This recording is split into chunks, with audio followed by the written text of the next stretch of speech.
simana o miaging simana usab ang atong mga pagbasa naghisgot sa katapusan nga mga panahon, end times.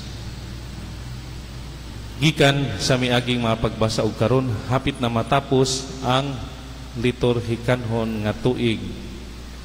Nadungog nato ang mahitungod sa mga kalaglagan o katalagman.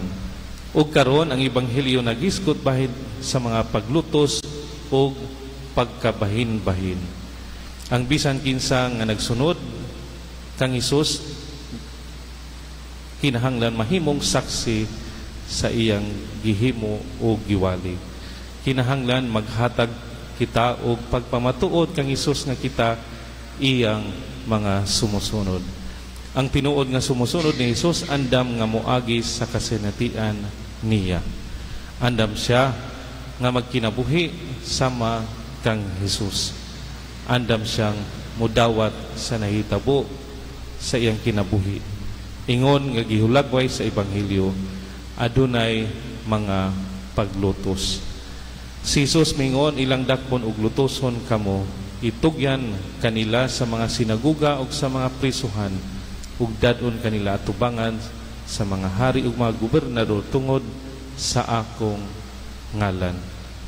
Oo, kita magantos alang kang Hesus. Adunay mga kalisdanan ug mga pagpanglutos. Apan adunay mga kasiguruhan gikan kang Hesus.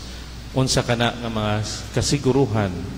Una, kanunay adunay paglaom gikan kaniya. Si Jesus mingon nga dumtan kamo sa tanan tungod sa akong ngalan, apan walay bisan usa ka buhok sa inyong ulo nga malaglag. Oo, adunay mga kalisdanan, apan sa katapusan kita mahimong bayani alang sa Dios. Mabiktima ta, pero sa katapusan madaog kita. Adunay mga pagsulay, apan sa katapusan kita mudaog. Kanunay adunay paglaom gikan sa Dios. Bisag magantos ta, mapulahan usab kita.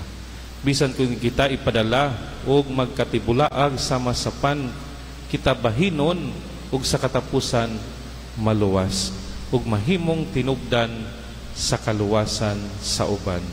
Bisan pa sa mga sakripisyo ug pag-antos, ibutang nato ang atong paglaom ngadto kaniya. Bisan pa sa mga kasakit ug mga problema, magkupot kitang tanan sa Dios.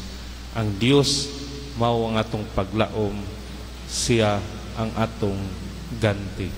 Ikaduha, adunay tabang gikan kaniya. Si Jesus mingon, kay ako mismo mohatag kanini og kaalam sa pagsulti ngang tanan ninyong mga kaaway, walay gahom sa pagsukol o paghimakak. Dili kita pagsagdan nga mag-inusara. Dili kita biyaan. Ang Dios magauban kanato, siya motabang kanato. Kanunay adunay tabang gikan kaniya, ug ang iyang tabang nagagikan sa Espiritu Santo.